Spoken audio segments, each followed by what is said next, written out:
Hello and welcome back.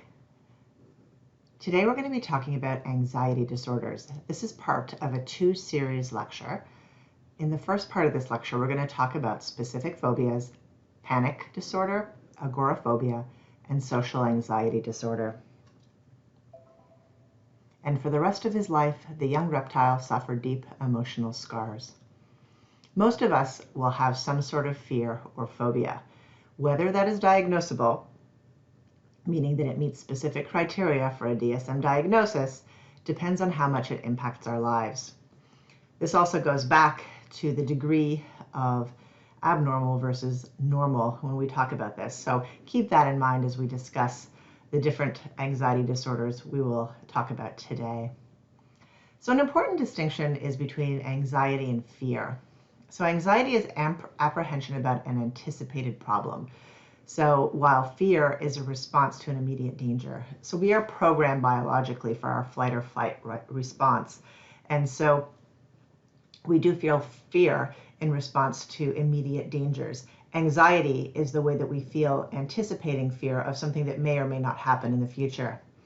Both fear and anxiety involve physiological arousal, so they feel similar to us. We get the same heart racing, the sense of anxiety, have a hard time focusing. Generally, fear has higher anxiety arousal than anxiety, but again, an anxiety at high levels can also be very highly arousing. However, both can be adaptive. As I mentioned, fear triggers the flight or fight response, so that if we are faced with a danger, we will run or be able to do something immediately. It can be life-saving. While anxiety can increase our preparedness, and moderate levels of anxiety have been found to improve performance. So when we think about fears, let's think about different things that we're all afraid of. How many of us are afraid of small insects? My son has a tremendous bee phobia that plagues us whenever we go outside anywhere. Various animals people are afraid of. Reptiles, I cannot say that I love snakes. Speaking in front of a large audience, most of us get some sense of anxiety when speaking in front of people. Speaking in front of a small group of familiar people, meeting new people, attending social gatherings. So how many of you have one or more of those types of fears or anxieties? I know I sure do. So there are three components of anxiety. There are the physical symptoms, the cognitive symptoms, which are the ones that kind of manifest themselves in our brain, our thinking, and then the way that we behave, or the behavioral component, which we will discuss. So in terms of our physical symptoms, it's the way that our body reacts to perceived dangers or stress is that our brain identifies a fear, and then it sends a message to our autonomic nervous system. Then the sympathetic nervous system, which is the fight or flight response, is activated. So it's like an all or none phenomenon. The gates are kind of opened, and then all the hormones are released. The brain also sends messages to the pituitary system, which slows our endocrine response. And so therefore, different areas of your body get slower because you need to have the muscles that are fueled so that you can then, make a run for it. The activation of both responses, the autonomic and the endocrine, release hormones like adrenaline and noradrenaline, which are the adrenal glands that are located on the kidneys, and then they release cortisol. And so these chemicals are messengers to continue the arousal. When we experience, a feared stimuli, all of that is good to kind of get us moving very quickly and get us out of a dangerous situation. However, when you have anxiety, you have all of this fight or flight activated for prolonged periods of time. And so you have your body on this sense of preparedness when there's really nothing that is immediately threatening to the body. So the parasympathetic nervous system is built to counteract the sympathetic nervous system. It is what restores us to a calm feeling after, that fight or flight response has been activated. And that's the adrenaline, noradrenaline, cortisol. However, the ones that are in our body, it takes time to destroy them. And so, you know that when something like you have had like kind of a life-threatening situation, it takes a while for your body to be able to calm down afterwards. And so, in terms of some of the ways that our body reacts, we see an increase in heart rate, and the strength of the heartbeat kind of speeds up the flow of blood to get it to the muscles, and so that we can react quickly. The blood is redirected from places it's not needed, like our skin, fingers, and toes. So you might notice that your fingers and toes are very cold afterwards, and it goes to places where it's more needed, like your large muscle groups, like your thighs and your biceps for strength and running. In terms of respiration, we see an increase in speed and depth of breathing. So you'll see, that you're able to breathe quicker. We'll have increased sweating, and it aids in prepping your body for the fight or flight response, which is the behavioral response. When that system is activated, you cannot get out of it, like you'll feel a sense of agitation. So you feel like people might pace, they have foot tapping, snapping at others. So these are all behaviors that you see in people who experience anxieties. And in terms of your cognitive system, there's a shift in attention. So people often, when these systems have been activated, they often talk about their inability to kind of focus and concentrate because there's a shift in attention to search your surroundings for potential threat. It's hard to concentrate on daily tasks. You find yourself easily distractible, and there's trouble with memory because you're kind of like unifocused on that sense of threat. So anxiety in mild to moderate doses is actually functional. If you didn't have any anxiety, you wouldn't feel like deadlines have any importance. You wouldn't care. But a little bit of kind of like that sense of, oh, if I don't do this, this is going to happen. And a little bit of worry is good. However, when you get to too much sense of anxiety, that's kind of when you get that fight or flight response, and your brain really just shuts down. Your body can't concentrate. You feel agitated. You can't focus. You have trouble remembering things. And that's really when it becomes problematic, or that it impairs our functioning. So at low levels, anxiety can be helpful, but at high levels, it's very detrimental. So if we look at the prevalence of anxiety over the lifetime, the good news is that it generally decreases with age. It's more likely, this is the percentage of the population, you can see the different age brackets. Young people experience the most, and then you kind of, as we get older, we tend to have less and less anxiety, although there is still some present. And so I think part of it is, you learn to not sweat the small stuff as much. You have more life experience. When you're young, you're still, really worried about a lot of different things. And by the time you're older, as I'm approaching middle to late adulthood, you kind of start feeling like a lot of the stuff that you were worried about before doesn't really matter as much. And so we see decreased rates of anxiety as people get older.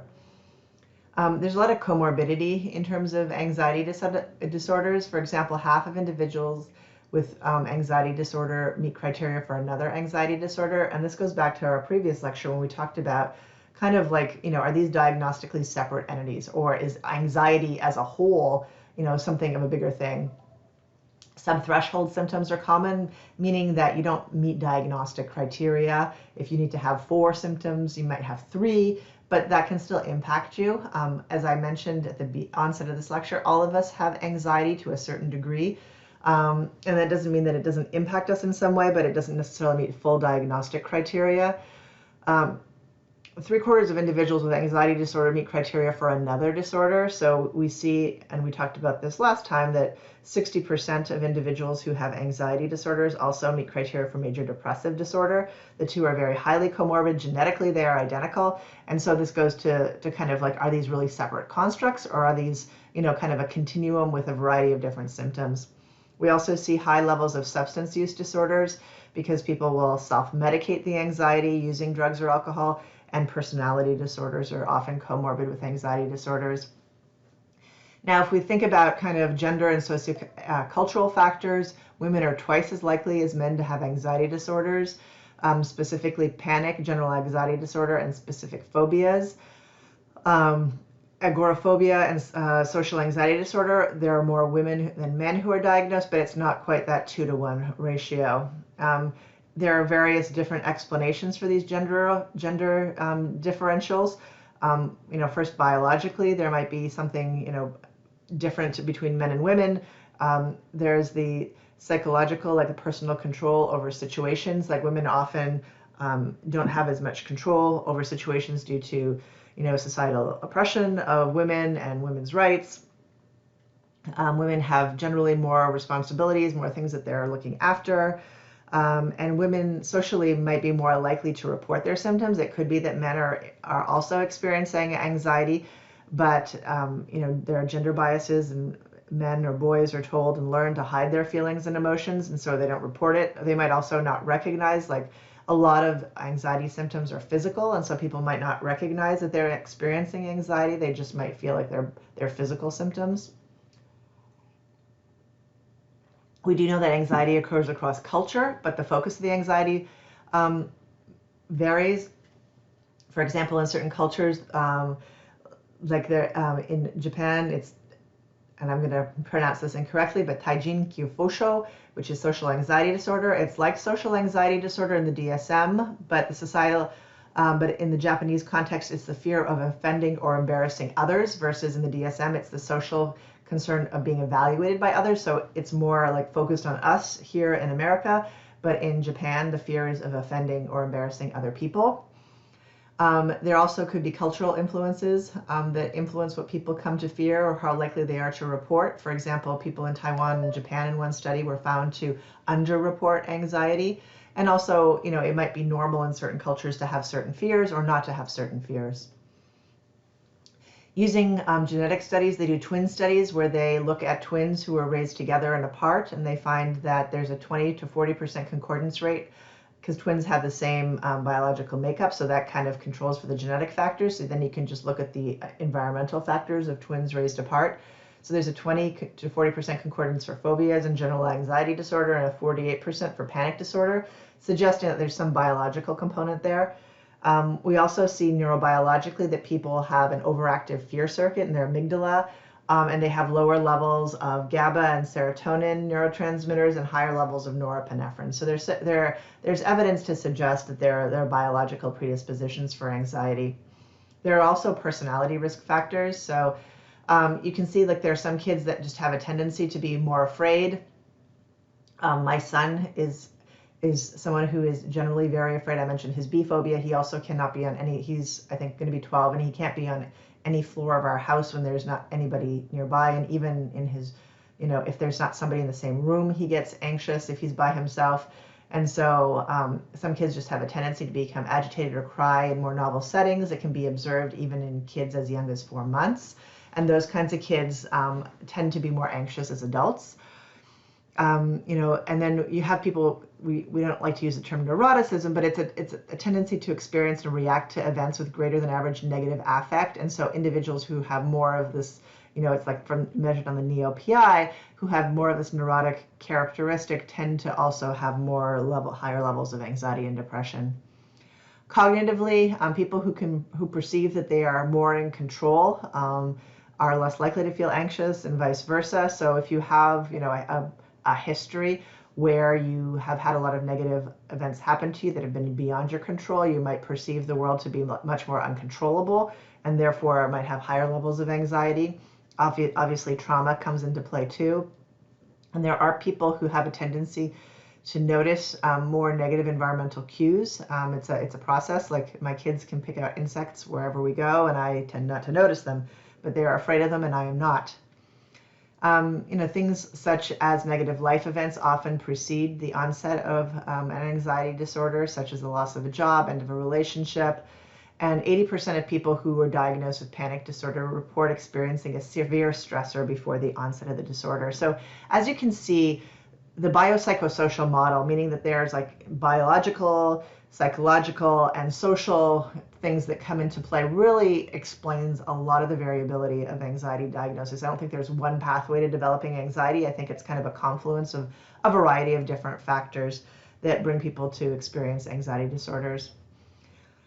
Here are the DSM-5 anxiety disorders. There's separation anxiety disorder. The majority is the onset before 18. Selective mutism is when kids won't talk in many different situations, generally at school, but they might talk to parents at home. Usually you see that among young children.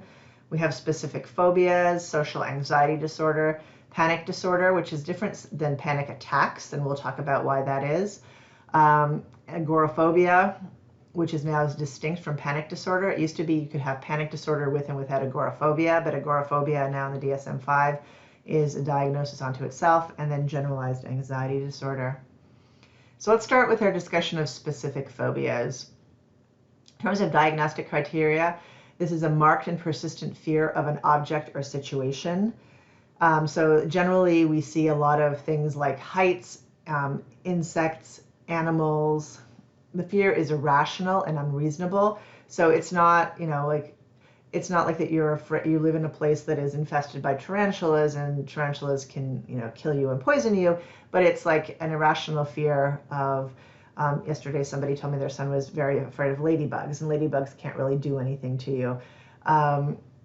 And the anxiety, you have an anxiety response, which can be as severe as a panic attack, and that you go out of your way to avoid the situation.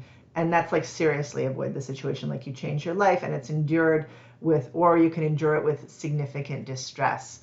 And in order for you to have the diagnosis, it has to influence you in some level of functioning. Like, for example, I don't like snakes. If I was living in a place where there were snakes everywhere, I don't know if I could deal with it or not, but I don't see snakes in my daily life. They don't impact me in any way. So my fear of snakes in no way, if it negatively impacts my life. And so therefore, it would not be considered to be a specific phobia. However, if you are afraid of heights and you have to, your office has moved to the 15th floor of an office building and you cannot go to work because you're too afraid of going up to the 15th floor, and therefore you're in danger of losing your job, that is an interference in occupational functioning and therefore could be considered to be a specific phobia.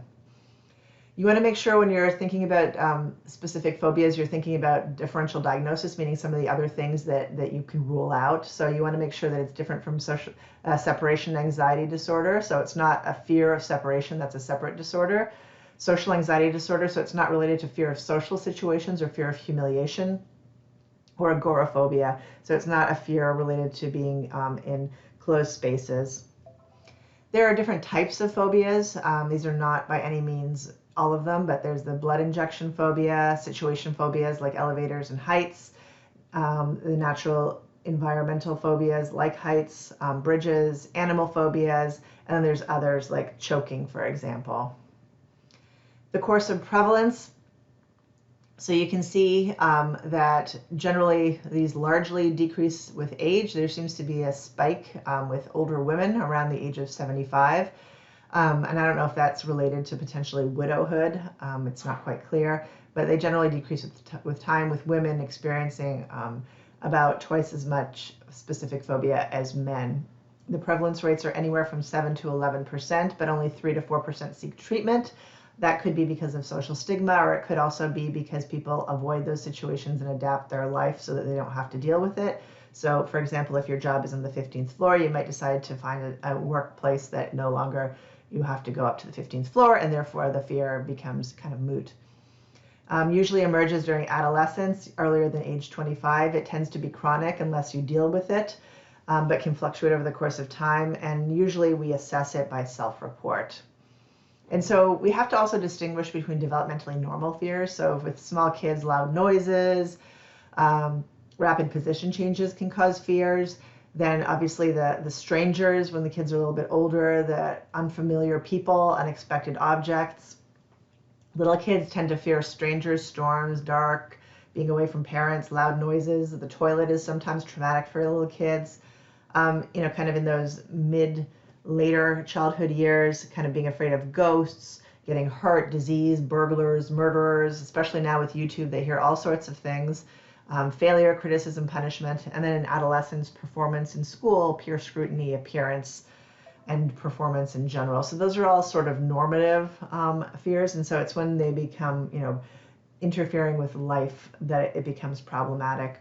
So again, genetically, we see about a third of first-degree relatives also had a similar phobia, but it's not clear if that's due to the environmental factor, because like if you see your mother who is terrified of bees, you then learn to be terrified of bees, or whether that's genetically transmitted. We saw earlier that anxiety is disorders in general have some genetic basis. Like, so when the twins were reared apart, they both had similar, there was some concordance with the prevalence of anxiety disorders. So there probably is a genetic component as well.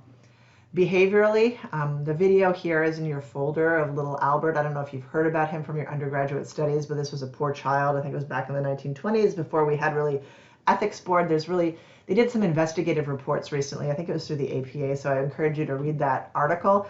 There were a lot of things that were wrong with this experiment. Basically, they took a baby who liked fuzzy-looking animals. I think it was a mouse initially, and they had him interact with a mouse, and it all was good. But then they started pairing the presentation of a mouse with a very loud sound, and you see that's a very scary thing for a baby.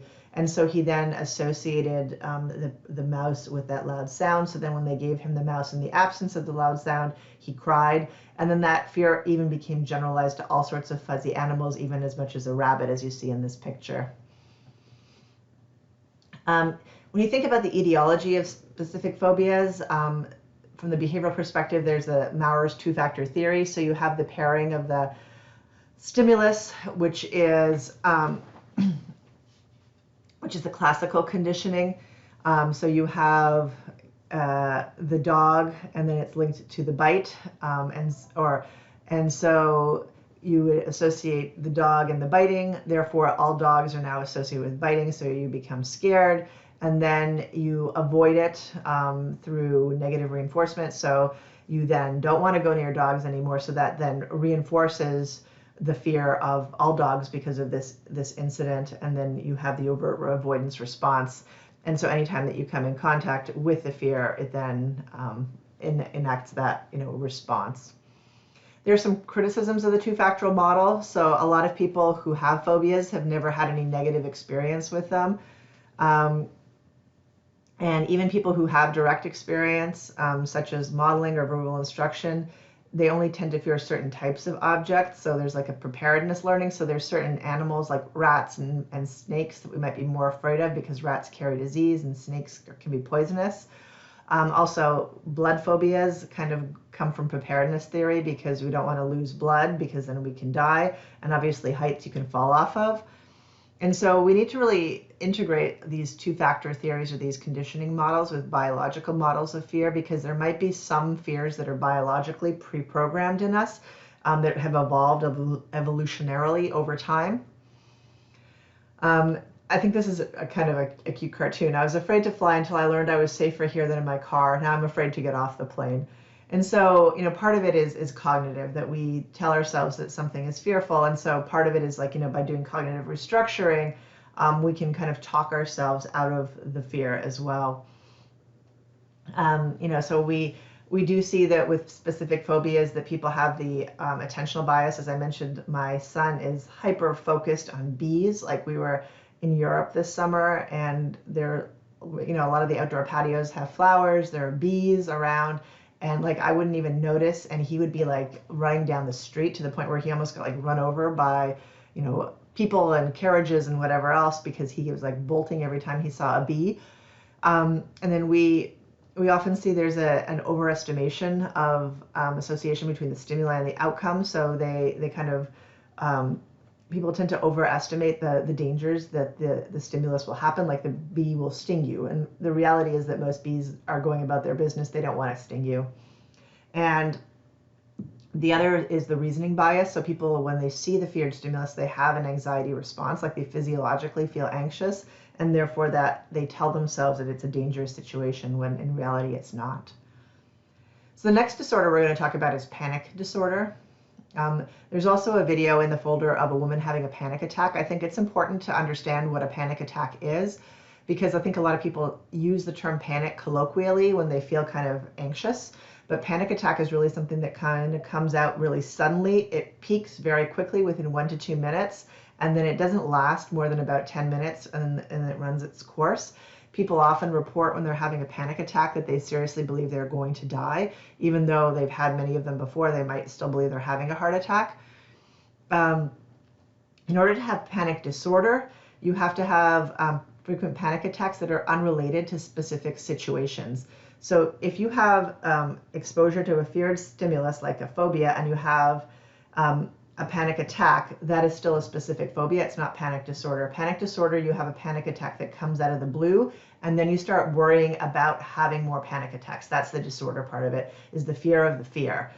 The panic attack comes on within minutes. It's a sudden, intense episode of intense fear or discomfort. You'll see a lot of physiological symptoms like a fear of losing control, fear of dying, a feeling of derealization, like the world around you is not real. There'll be physiological symptoms like sweating, nausea, people might throw up, labored breathing, dizziness, heart palpitations. So it's a really, really intense thing. It's short, it comes on very quickly. It doesn't last longer than like 5-10 minutes. So when people say they have panic and it lasts like an hour or 2 hours, that's not a panic attack. That just might be a high level of anxiety.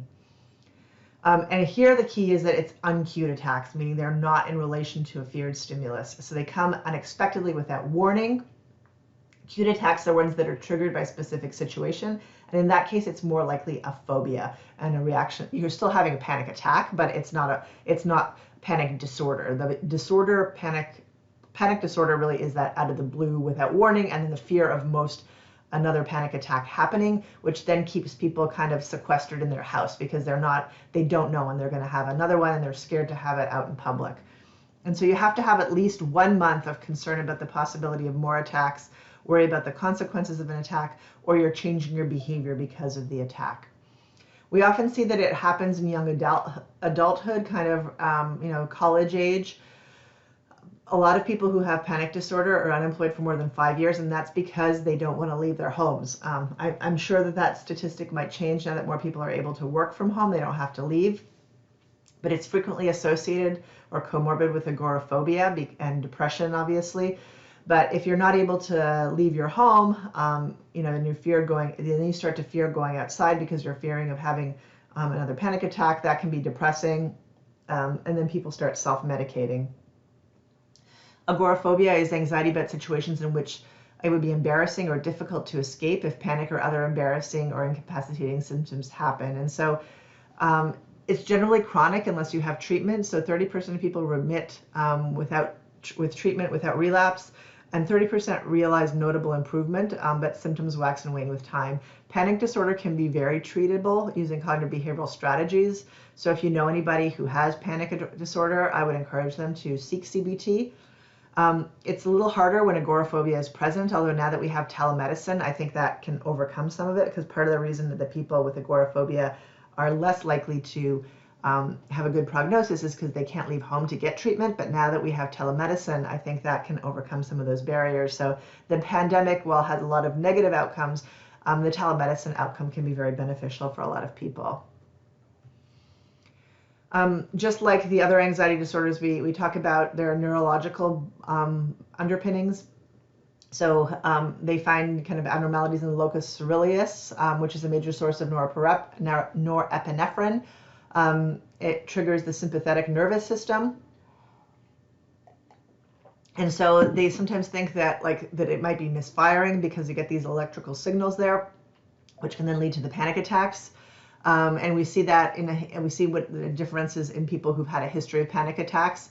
And using twin studies, about 30 to 40% of variance in panic disorder can be accounted for due to genetics. And they see some differences via the serotonin transporter gene and dopamine regulation gene polymorphisms. So there are some biological underpinnings there, as I mentioned. And so, we see people in terms of the etiology, there's a psychological vulnerability. There might be, again, that anxious apprehension. People are more hypervigilant. There might be some interoceptive conditioning. So people condition themselves to panic in response to certain bodily sensations. And so when they start to hyperventilate, they then feel like they're going to have a heart attack, and then that cues the panic from happening. And so we see this kind of fear of fear. And one of the ways that we do treatment is we actually induce people to hyperventilate, and then we teach them to calm themselves and to breathe in a bag or whatever else, so that they can calm themselves down. There are also cognitive factors when people perceive that there's a situation where they have some bodily receptions. They must be having a heart attack, and there's something wrong, and then maybe I'll panic. And then when you think about it, it's like, if you've ever had the thought, maybe I'm going to throw up, and it makes you want to throw up even more, you then become anxious, and then You have more symptoms, which then leads you to think that you're having a heart attack, which precipitates the panic attack, and you think you're dying, and so it kind of becomes a cyclical process. So this is the cognitive model of panic: the trigger, the stimulus, the perceived threat, the catastrophic misinterpretation, apprehension, and bodily sensations. Different ways of measuring it. You can use the anxiety sensitivity index, and so you can see, the degree to which somebody is experiencing some of this bodily misinterpretation that you can target. Agoraphobia, as we talked about, is where there's anxiety about being in places or situations which escape might be difficult, or help might not be available, or you'd be embarrassed if you were having a panic attack. So we often see people are afraid of being outside of home alone, being in a crowd. Sometimes people can go out with a safe person, but they can't do it alone. Being in a crowd, standing in a line, or being on bridges, buses, or trains, they're afraid of those situations. And they're afraid of any situations that have the potential for causing a panic attack, or where they may have symptoms. And so they either endure them with great distress, or they avoid them altogether. And the avoidance has to be going on for at least 6 months. And so they have to have a fear of about 2 or more of the following 5 situations: using public transportation like buses, trains, autos, ships, and planes; being in open spaces like parking lots, marketplaces, or bridges; being in enclosed spaces like shops, theaters, or cinemas; standing in a line or being in a crowd; or being outside of the home alone. So if an individual only fears one of the agoraphobic situations, then a specific phobia can be diagnosed. So you have to have at least 2 of those. So think for differential diagnosis that it needs to be 2. It's one of the most prevalent of all clinical phobias. It occurs in about 6 out of 1,000 people. It makes up 50 to 80% of individuals with phobia seeking treatment. It usually starts somewhere in young adulthood again. And then again, it kind of wanes over time. So you'll see that it's highly comorbid with panic disorder, and similar to the other anxiety disorders, we see comorbid with substance abuse and major depression. There's a high degree of heritability, and first-degree biological relatives have a 4 to 7 times greater chance of developing agoraphobia, suggesting a biological underpinning. Again, because of the avoidance factor here, it's often persistent and chronic without treatment, but generally with treatment, people can do very well. And treatment largely involves, exposure to those feared situations.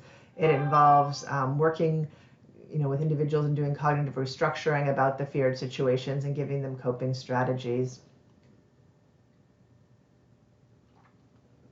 As we said,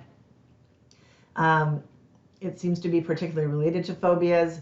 There's the fear of the fear hypothesis. It's kind of, developed by avoiding. You have the fear, and then you avoid the fear of open situations or being on a train, and by avoiding it, it decreases the anxiety. And so that kind of, through operant conditioning, maintains that. There's also the control hypothesis, which is a cognitive theory, which is the fear of losing control in public, the fear of embarrassment.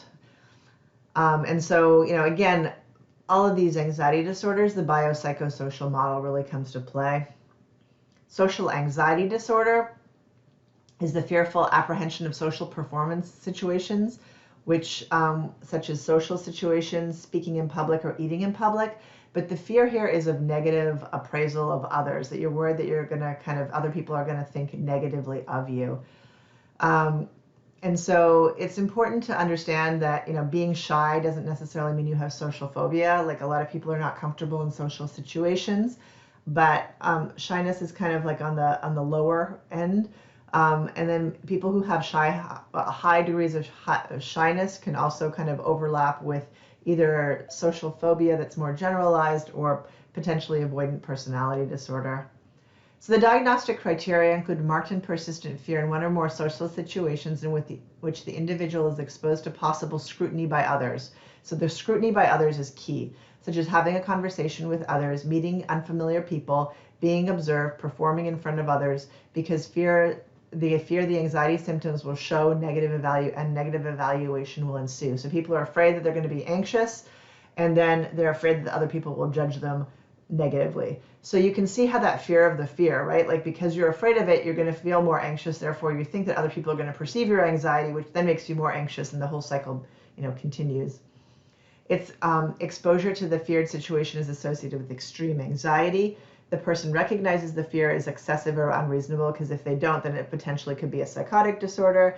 And the feared social and performance situations are avoided or endured with intense anxiety. So people who would drop classes potentially where there's a public speaking component could maybe meet criteria for social anxiety disorder if it means they wouldn't graduate, for example.